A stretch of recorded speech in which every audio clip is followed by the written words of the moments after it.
За өнөөдрийн засгийн газрын хуралдаанаар Эрдэнэс 5-7 хувьцаат компани хувьцааны талаар авах зарим арга хэмжээний тухай тогтоол батлагдлаа. За ингээд та бүхэн мэдж байгаа улсын хурлын шийдвэрийн дагуу одоо ард түмэндээ байгалийн баялагийг тэгш шударга хуваарлахын зорилгоор бол 2012 онд засгийн газраас Эрдэнэс 5-7 хувьцаат компани 1072 ширхэг хувьцааг бол иргэн бүрд бол эзэмшүүлсэн.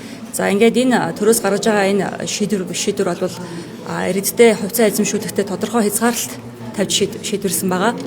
За энэ ямар зорилготой байсан бэ гэвэл Эрдэнэс 5-7 хувьцаат компани нээлттэй хувьцаат компанид бэлтгэх, за тухайн хувьцаат компани үнэлгээг одоо бодиттой тогтоохын зорилгоор иргэдийн эзэмшиж байгаа хувьцааг шилжилт хөдөлгөөнд нь тодорхой хязгаарлалт тавьсан байгаа.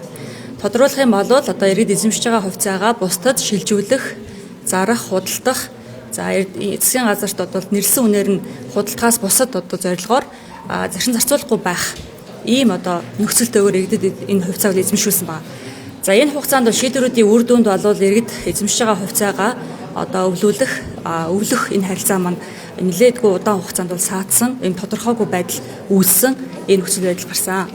Тэгэхээр энэ шийдвэрийг энэхүү одоо нөхцөл байдлыг бол шийдэх зорилгоор өнөөдрийн засгийн газрын хуралдаанаар Эрдэнэс 5-7 компанийн иргэдэд эзэмшүүлсэн хувьцааг за энэ одоо хувьцаа болон түүнд ногдох ногдол ашгийг өвлөх энэ шилжүүлэх тийм ээ энэ одоо ажиллагааг бол хууль тогтоомжийн хүрээнд зохион байгуулахыг одоо холбогдох байгууллагад даалгаж шийдвэрсэн байна. За энэ тогтоол батлагдсанаар 2012 оноос хэрэг 14-15 жилийн хугацаанд саатсан байсан энэ үеийн харилцаа ерөнхийдөө бол шийдэгдэж гэж ойлгож болно.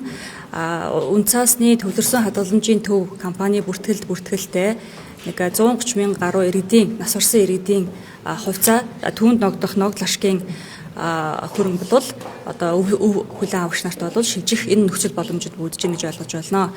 За мэдээж иргэд маань бол энэ талаар бол нэгдсэн мэдээлэл ойлголттой байх заашгүй шаардлагатай. За энэ одоо ойлголтыг одоо өгөх. За мэдээж бас энэ өвлөх үйл ажиллагаанд бас төрийн байгууллагын зүгээс бас холбогдох байгууллагын үйл ажиллагааг бас уялдуулж харилцан мэдээ солилцох үйл ажиллагааг бас одоо хөнгөвчлөх. За иргэдэд чирэгдэлгүй одоо энэ одоо асуудлыг шийдвэрлэх энэ дэмжлэг үзүүлэх үүднээс 2026 оны 6 сарын 1-ний өдрөөс энэхүү тогтоолыг бас дагаж мөрдөх энэ хугацааг бол тайлбар шийдвэрсэн байгаа.